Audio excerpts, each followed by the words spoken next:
15 millones de lectores caímos rendidos a sus pies hace 10 años, a los pies de Joel Dicker. Ahora cierra la trilogía con un nuevo asesinato, otra joven con un futuro por delante truncado por un asesino. Presenta el caso Alaska Sanders y con ella el escritor sueco ha vuelto a sus orígenes, o mejor dicho, a la novela que le hizo famoso hace una década, La verdad sobre el caso Harry Quebert. Vuelve a la fórmula que ya conocíamos, la que él sabe que vende millones de libros. Y es que si algo tiene Dicker es que nos vuelve locos hasta tal punto que pensamos que todos, absolutamente todos los personajes pueden ser el asesino, porque al final no importa tanto el asesinato en sí, sino las razones que llevan a matar a alguien. Por cierto, Joel Dicker de nuevo utiliza en su portada un cuadro de Hopper, una gasolinera al amanecer. Podríamos decir que es el último lugar donde se vio a esa joven con vida. ¿Quieren comenzar a investigar aquí en Libros de Arena? Abrimos y leemos el caso Alaska Sanders del famosísimo escritor Joel Dicker.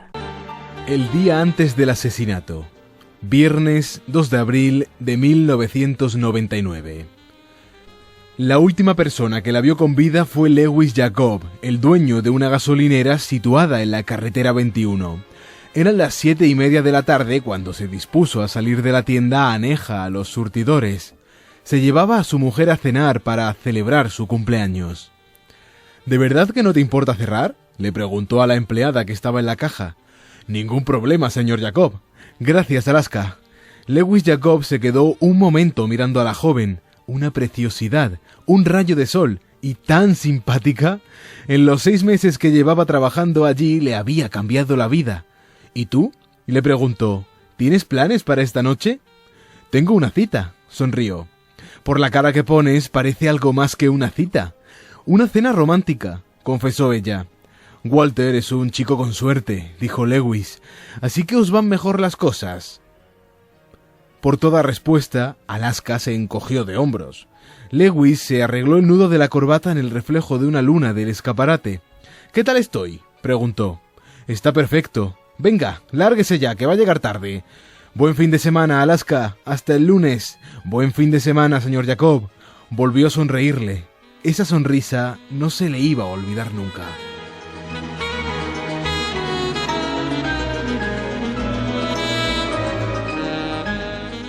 Nos encontramos en la editorial de Alfaguara en Madrid y de nuevo volvemos a charlar con uno de los hombres más leídos en Europa, Joel Dicker. Bienvenido una vez más a la radio pública y gracias por atendernos en Libros de Arena. Gracias. Encantado. Bueno, más de 15 millones de lectores esperando la continuación de La verdad sobre el caso Harry Quebert, que escribiste en 2013 y que fue un éxito que te cambió la vida. Has asegurado que tenías miedo de que la gente pensara que al escribir la continuación estabas aprovechando un poco el efecto Quebert, que no querías que este nuevo libro pareciera artificial. ¿Es por eso por lo que has querido dejar pasar el tiempo y otros libros antes? No hay nada como, yo creo, como ver las cosas con perspectiva, ¿verdad? Cuando yo escribí Harry Quebert, antes del éxito, antes de todo lo que me ocurrió, pues siempre tuve en mente hacer una trilogía. En primer lugar, era unas ganas que yo tenía de hacer una trilogía que no se vio motivada en absoluto por el éxito.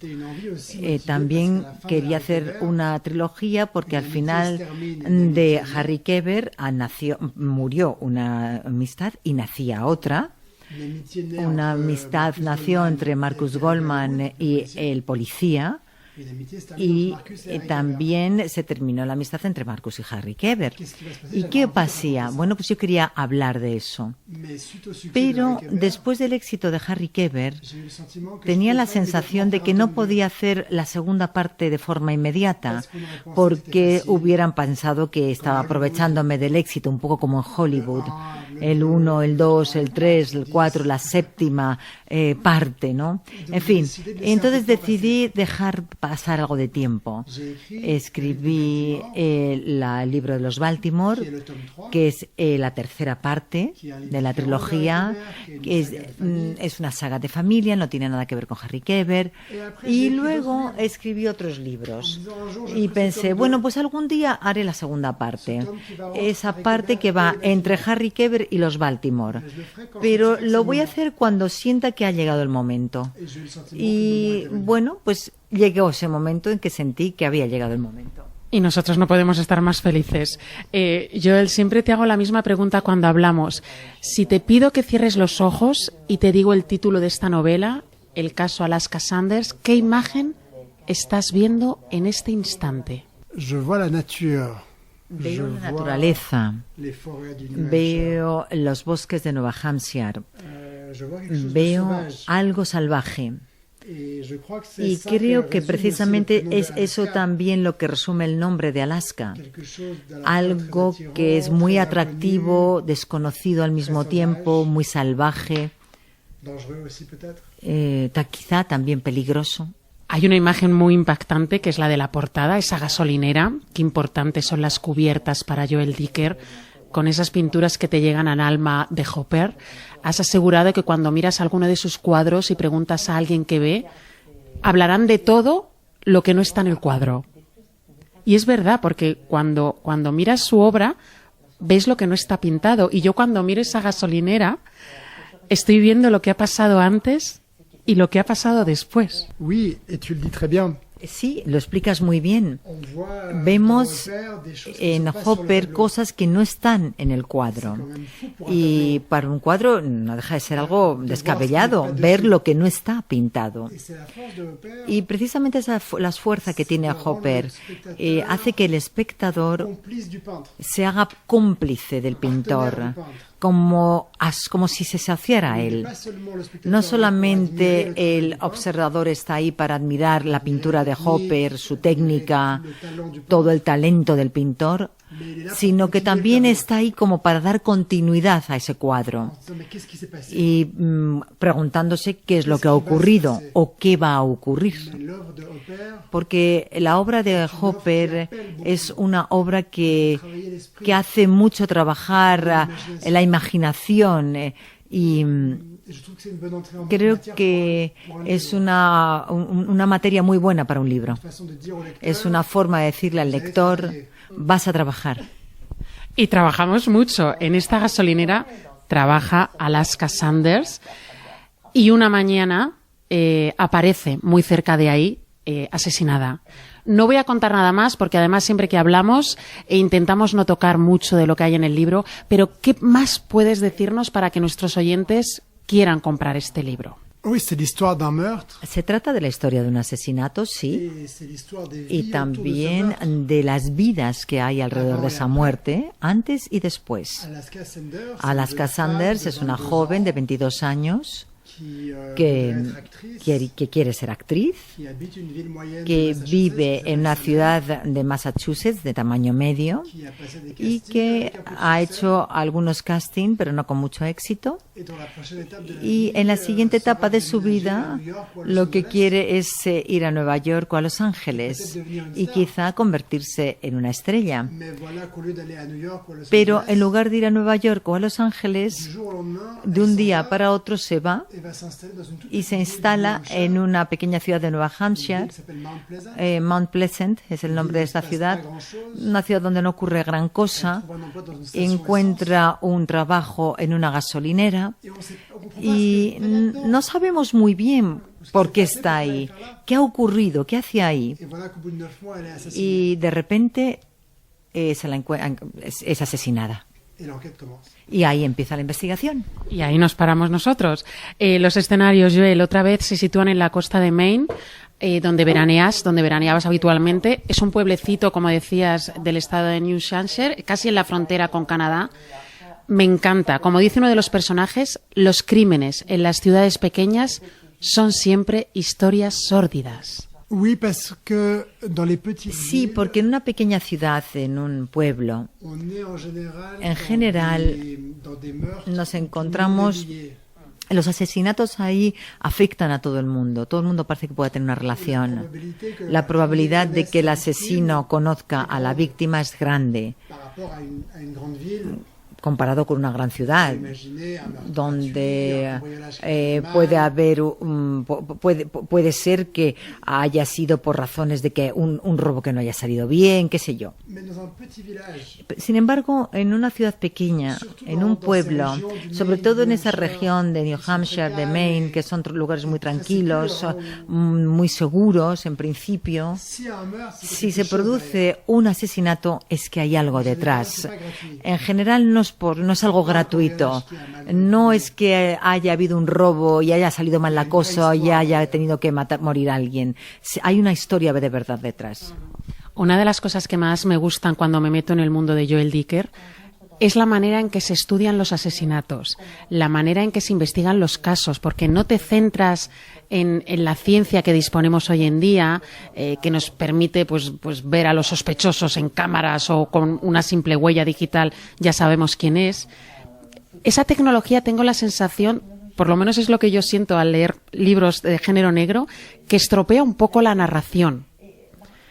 En este caso son investigaciones que cualquiera podría llevar a cabo, solo mostrando un poco de atención y juntando las pruebas necesarias.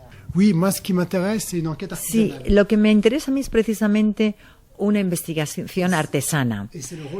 Y precisamente es el papel del escritor, porque precisamente es él quien tiene que hacer comprender al lector que el lector puede llevar a cabo esa investigación él solo también, únicamente con su lógica, su reflexión, un cuaderno, un bolígrafo, y que no hace falta en absoluto las técnicas policiales. Las técnicas policiales utilizan tecnologías impresionantes, pero desde el punto de vista de la novela, de la narración, pues es algo muy vacío, ¿no? En una novela lo que nos gusta son las fotocopias, que se fuerce una puerta, una cerradura, que se abren los cajones, porque lo vivimos, ¿no? Mientras que si uno hace algo con un ordenador, con wifi, en fin, todo ese tipo de tecnologías, bueno, pues es una tecnología impresionante que permite hacer cosas impresionantes, pero desde un punto de vista novelesco está vacío. Y me gusta también el novelista con respecto a al policía.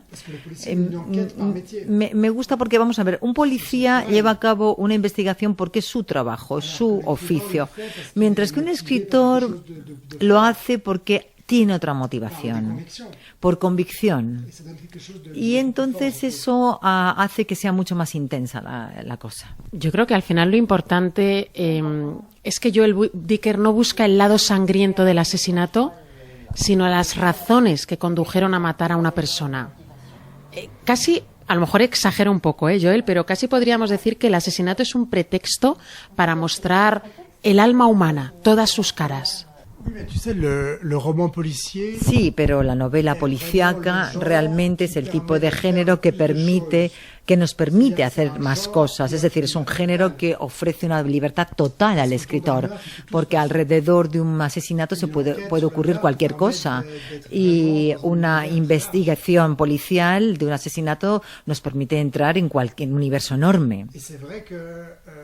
Es cierto que en mi libro el asesinato y la investigación que se lleva a cabo son un pretexto para llevar al lector meterle en una historia, para hacerle que siga el hilo de la investigación y para encontrar respuestas al final, sí, pero a través de esta investigación el lector va a poder descubrir los personajes, encontrarse con los personajes, encontrar y conocer historias, vidas, y sobre todo tratar de comprender por qué la gente hace lo que hace.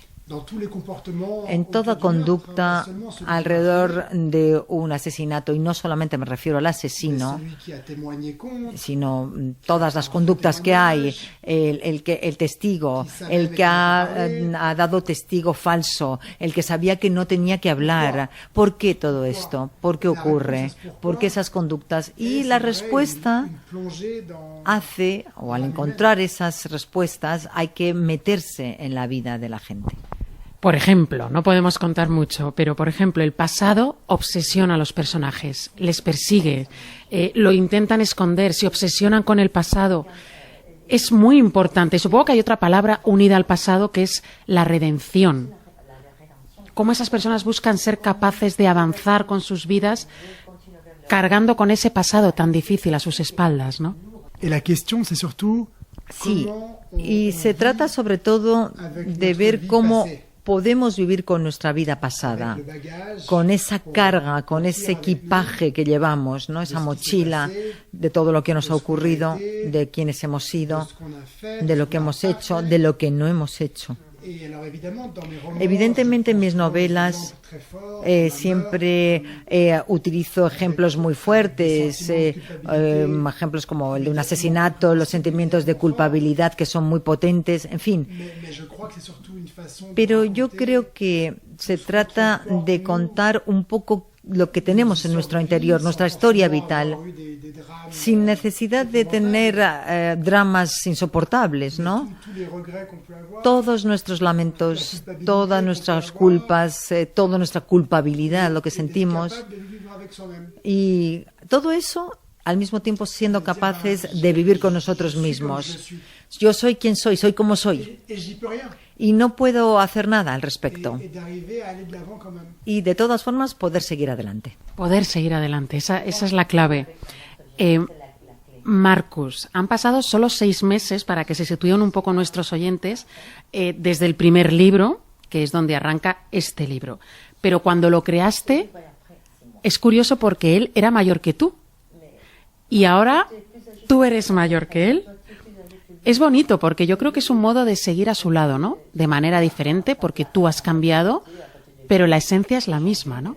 Oui, c'est vrai qu'il y a eu un bouleversement. Sí, es cierto que ha habido un cambio grande, porque cuando yo escribí a Harry Kéber, cuando yo me imaginé a Marcus, yo me imaginé un personaje que tenía más años que yo. Pero ahora en Alaska Sanders se produce, la historia se desarrolla 6 meses después de la de Harry Kéber, pero ahora yo soy mayor que él.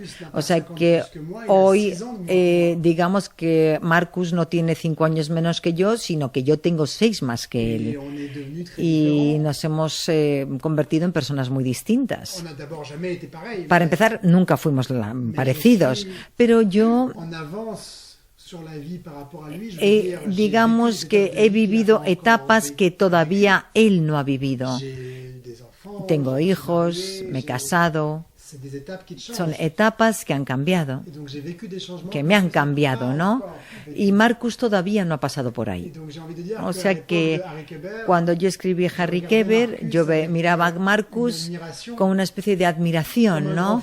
Como un hermano mayor que me abría camino. Y hoy soy yo su hermano mayor.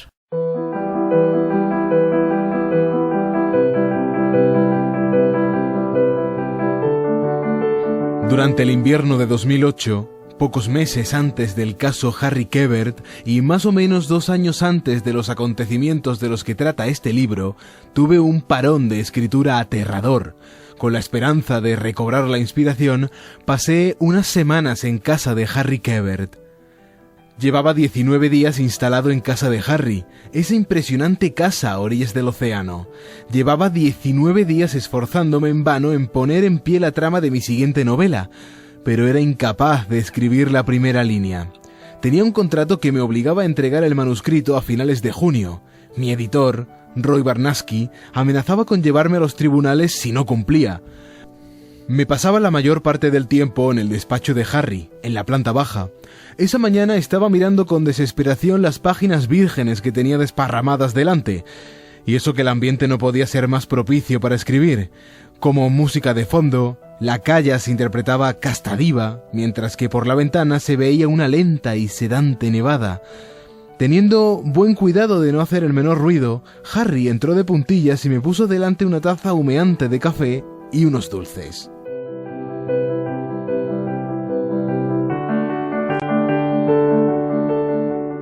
Me gusta mucho de este libro del caso Alaska Sanders una palabra y es amistad. la amistad entre Marcus y Perry, entre escritor e investigador, una amistad fiel en el sentido más fuerte de la palabra, que yo creo que resiste al tiempo y también a la distancia. Ambos saben que están ahí, el uno para el otro, pase lo que pase, ¿no? Nos muestras que la familia muchas veces es la que eliges. Sí, yo creo que la amistad y la cuestión de la amistad es mucho más interesante que la familia. Porque la familia no la elegimos. ¿Qué quiero decir con esto? Bueno, los vínculos que podemos tener con nuestros padres, nuestros hermanos, son vínculos fuertes, pero que en el fondo se deben a nuestro árbol genealógico, ¿no? No son vínculos que hayamos creado de forma voluntaria. Y no hay ningún problema, es estupendo también. Pero son vínculos innatos, ¿no? Que se explican más difícilmente, que cuentan menos sobre nosotros que los vínculos de amistad, que son vínculos que se eligen. Son personas a las que hemos elegido, con quienes construimos algo. Y la amistad es un concepto que me interesa más en ese sentido, porque nuestros amigos hablan de nosotros mucho más de lo que habla de nosotros nuestra familia. Y tenemos una imagen del otro mucho más clara cuando conocemos a sus amigos. Nace una amistad, como decías al principio de la entrevista, y muere otra amistad, ¿no? Porque, claro, Harry y Marcus, ahí está esa ruptura. Harry Kéber, no podemos contar mucho, pero eres consciente de lo mucho que los lectores, que tus lectores, le apreciamos, le queremos, le sentimos parte de nosotros. Me gustaría saber, para Joel Dicker, ¿quién es Harry Kéber? Es un personaje al que yo me siento también, del que yo me siento cercano también, sí. ¿Y por qué tengo ese vínculo? Porque le conozco bien. Hay una frase que me gusta y que dice: ¿qué es un amigo? Es alguien a quien conocemos bien y que de todas formas, y pese a ello, queremos a esa persona. Y con Harry Kéber, yo conozco sus defectos, conozco cuáles son sus dificultades y sé quién es de verdad. Y eso no hace que sea menos simpático, más bien lo contrario. Yo me apego a la gente cuando la conozco. La gente que es perfecta, que tiene una vida perfecta, a quien todo va bien. No me interesa mucho. Y la gente que te dice, bueno, me ha salido mal esto, no estoy contento con esto otro, que tienen problemas normales y corrientes, normales de la vida. Es decir, que son personas que se están confiando, que están contándote cosas suyas. Eso es el principio de algo. Volviendo a esta pareja de amigos, a Marcus y a Perry, 15 millones de lectores sabemos cómo son este investigador y este escritor. Pero ¿nos podrías dar unas pequeñas pinceladas para que nuestros oyentes que no los conozcan, quieran conocerlos? ¿Cómo los ves? ¿Cómo los escribes? Harry Kéber y Marcus Goldman son amigos. Harry Kéber es un gran escritor norteamericano que ha tenido un gran éxito con un libro y también se convirtió en profesor de universidad en Estados Unidos. Y tiene un alumno, Marcus Goldman, que quiere ser un gran escritor y son muy amigos, se han hecho muy amigos. Pasan los años y gracias a los consejos de Harry, Marcus Goldman, el joven escritor, conoce también un gran éxito. Y un año después de ese éxito, más o menos, cuando Marcus tiene que escribir su nueva novela y que se ve enfrentado a la página en blanco, a esa crisis, no sabe qué escribir, su amigo Harry Kéber se ve envuelto en un viejo asunto. Le acusan de haber matado a una chica de 15 años con quien se supone que además él habría tenido una relación 30 años antes. Y Marcus va a investigar cuando todo el mundo le da la espalda a Harry y Harry está en prisión. Marcus Pero entonces Marcus va a demostrar que es un amigo leal, investigando. Y bueno, pues esa es la historia de una amistad, es la historia de un libro, la historia de dos escritores y es una historia de una vida. Es la historia que ha salido de la mente de Joel Dicker. Por cierto, ¿es verdad lo que dice Marcus? ¿Nunca se deja de escribir aunque no se haga físicamente, Joel? Ça, c'est vrai.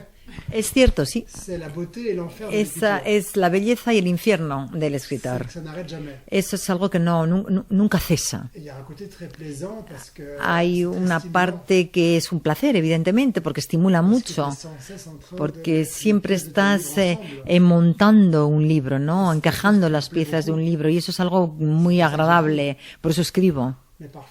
Pero al mismo tiempo me gustaría también tener la posibilidad de desconectar una hora al día, una semana, al mes, al año y reposar un poco la mente, ¿no? Pero eso nunca ocurre. Estés con amigos, pasándolo bien, estés de vacaciones, siempre vas con tu libro en tu mente, los personajes están siempre ahí, nunca te dejan tranquilo. Es un poco agobiante. No, c'est plaisant. No, es un placer, la verdad es algo placentero, porque realmente es un juego, yo al menos lo vivo como un juego. Mais un jeu qui parfois Es un juego, no obstante, que a veces, que sí, que está muy bien, pero a veces uno necesita un descanso. Bueno, de nuevo, también los entresijos editoriales tienen presencia fundamental. Hay pasajes donde reflexionas sobre el oficio de la escritura, el éxito literario. Nos recuerdan los tiempos que fuiste rechazado por editoriales cuando tratabas de publicar tus novelas anteriores. No te olvidas, por supuesto, de Bernard de Fallois, tu editor, recientemente fallecido, el gran editor, al que dedicaste El enigma de la habitación 622. Siempre hay un hueco para homenajear este oficio en todas tus novelas, ¿verdad?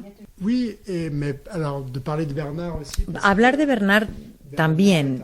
Bernard fue un hombre que cambió mi vida, Et à qui je dois vraiment. un hombre a quien le debo todo Et ça a été une rencontre très y importante. fue una de las grandes cosas importantes, de los grandes encuentros de mi vida, ¿no? J'aurais moi-même pas assez de Importantes. ma propre vie pour lui rendre hommage. Nunca viviré tanto para rendirle el homenaje y el tributo que le debo. Quand je suis toujours content de pouvoir parler de O sea que siempre para mí es un placer hablar de Bernard y lo puedo hacer ahora y llamarle Bernard, hablar de Bernard a mis lectores, a tus auditores, a tus oyentes y hablar de lo importante y del hombre tan increíble que fue Bernard de Fallois. Après, il y a un éditeur dans Alaska et dans También dans Harry Kéber aussi, en un Harry éditeur de Kéber, Marcus. también en Marcus hay un editor, en Alaska también un editor. Très sympathique. Hay editores que no son muy simpáticos, Évidemment rien à voir avec Bernard. que nada tienen que ver con Bernard, Mais évidemment qu'en termes de roman, pero bueno, si tu as un éditeur si qui tú est tienes un editor simpático como un novelista, sympathique, qui s'inquiète pour l'auteur, que un editor que se preocupa del autor, del escritor,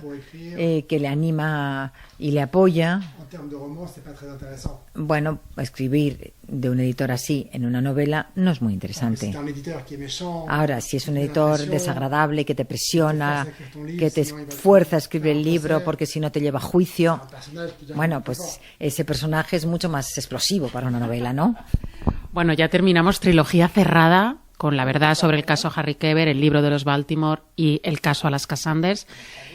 Joel, ¿qué te ha dado este mundo que has creado? ¿Qué te han dado estos personajes como escritor, como persona?